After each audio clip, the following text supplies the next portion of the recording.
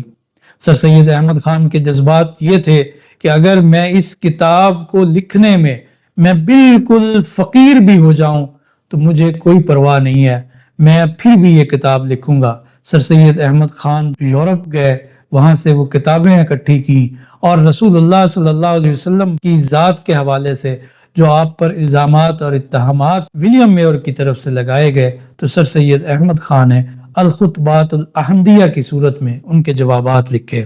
تو یہ ایک تحریک جو رد استشراق کے حوالے سے اس بر صغیر میں شروع ہوتی ہے، جس کے بانی سر سید احمد خان ہیں۔ اس کے بعد مولوی چراغ علی، سید امیر علی اور دیگر نام ہیں جنہوں نے استشراقی فکر کے رد میں کتابیں لکھی۔ دوسری جو تحریک ہے وہ امام السیرہ حضرت شبلی نعمانی علیہ الرحمہ کی ہے۔ شبلی نعمانی نے مجلس تالیف سیرت قائم کی، اور آپ صلی اللہ علیہ وسلم کی وہ ایک ایسی سیرت کی کتاب لکھنا چاہتے تھے۔ ان کا جذبہ دیکھیے کہ وہ ایک جگہ لکھتے ہیں کہ اگر میں اس حالت میں پہنچ گیا کہ میری ایک آنکھ بھی کام کرتی رہی تو میں سیرت طیبہ پر ایسی کتاب لکھ کے جاؤں گا کہ کئی 100 سال تک پھر ایسی کتاب کی توقع نہیں کی جائے گی۔ تو آپ نے اس کتاب کے لکھنے کے لیے ایک بڑا منصوبہ تھا، مجلس تالیف سیرت نبوی قائم کی، جو بعد ازاں دارالمصنفین اعظم گڑھ کی شکل اختیار کی۔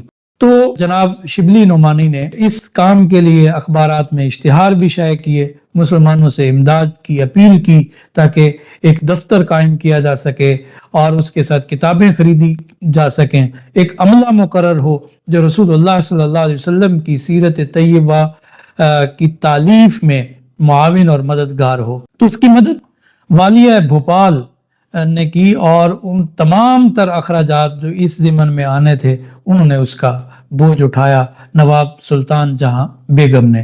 اللہ تعالیٰ ان کی قبر پر بھی کروڑہ رحمتیں نازل کرے۔ مجلس تالیف سیرت کے بعد ایک اور تحریک کا ذکر ہے، تحریک سیرت بیانی۔ اس تحریک کی بنیاد شاہ سلیمان پھلواروی نے رکھی۔ شاہ سلیمان پھلواروی قصبہ پھلواری جو بہار کے اندر ہے وہاں کے خطیب تھے، اور تصوف میں سلسلہ چشتیہ قادریہ سے منسلک تھے، اور خوش الہان وائز تھے۔ انہوں نے تحریک سیرت بیانی کی بنیاد رکھی۔ تحریک سیرت بیانی کا مقصد یہ تھا کہ آپ صلی اللہ علیہ وسلم کی سیرت طیبہ کے جلسے منعقد کیے جائیں اور ان میں رسول اللہ صلی اللہ علیہ وسلم کی سیرت بیان کی جائے، کیونکہ اس سے قبل بر صغیر میں رواج یہ تھا کہ مجالس میلاد منعقد ہوتی اور ان میں کوئی نہ کوئی کتاب پڑھی جاتی، اور وہ جو میلاد نامے تھے یا مولود نامے تھے یا معراج نامے تھے، عام طور پر ان میں مستند روایات کے ساتھ بعض کمزور اور وضعی روایات بھی تھیں۔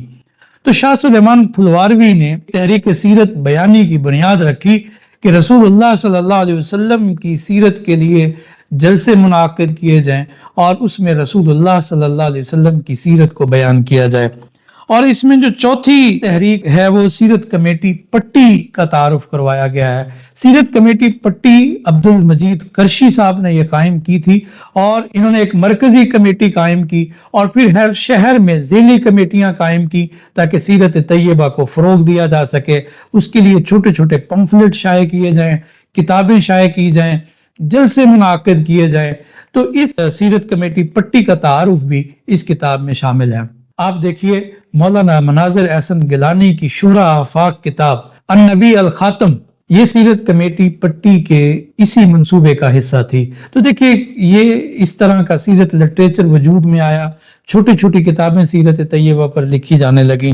اور جو پانچویں تحریک جس کا تعارف اس کتاب میں دیا گیا ہے وہ تحریک یوم النبی ہے۔ یہ تحریک یوم النبی جماعت احمدیہ نے شروع کی تھی، اور یقیناً ان کے تحریک یوم النبی کے پس منظر میں بھی مضمون مقاصد تھے۔ بہرحال اس میں مسلمان بھی شریک ہوتے تھے کہ رسول اللہ صلی اللہ علیہ وسلم کا دن منایا جائے اور اس میں جلسے کیے جائیں، آپ صلی اللہ علیہ وسلم کی سیرت طیبہ کو بیان کیا جائے اور آپ صلی اللہ علیہ وسلم کی تعلیمات کو بیان کیا جائے۔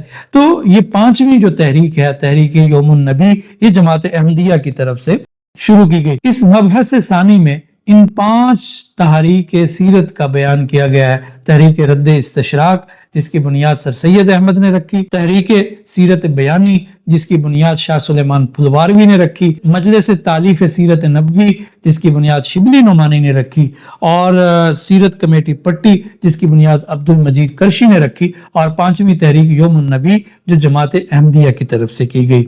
اور اس کا جو اہم باب ہے یا اہم مبحث ہے وہ سوم ہے کہ تحریکات سیرت کے بر صغیر کی سیرت نگاری پر کیا اثرات ہوئے، یعنی 1947 کے بعد جو سیرت لٹریچر وجود میں آیا، ان تحریکوں کے سیرت طیبہ کے اس لٹریچر پر کیا اثرات تھے۔ تو حافظ محمد نعیم صاحب نے 10 اثرات جو ہے وہ اس میں بیان کیے ہیں کہ سیرت بیانی کی روایت کا آغاز ہوا، رد استشراق کی بنیاد بر صغیر میں پڑی، اصول سیرت نگاری کا آغاز و ارتقاء ہوا، اور علم کلام کی تشکیل جدید ہوئی، اور اعتزاری سیرتی ادب وجود میں آیا، اور پھر غیر مسلموں میں سیرت نگاری کا رجحان بڑھا، جدید سیرت نگاری کا آغاز و ارتقاء، علوم سیرت کی ترویج و اشاعت، حیات طیبہ کی بطور اسوہ حسنہ پیشکش، اور تحریک ختم نبوت، اور قوانین توہین انبیاء و بزرگان دین۔ ان تحریکات کے یہ 10 اثرات بیان کیے ہیں۔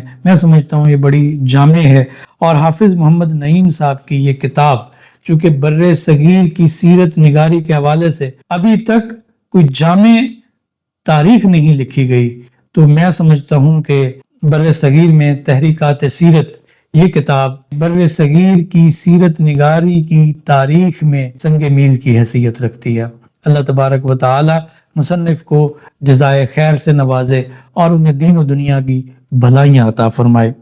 سبحانک اللہم و بحمدک اشہد ان لا الہ الا انت استغفرک و اتوب الیک۔ یاد کرتے ہیں تم کو شام و سحر، دل ہمارا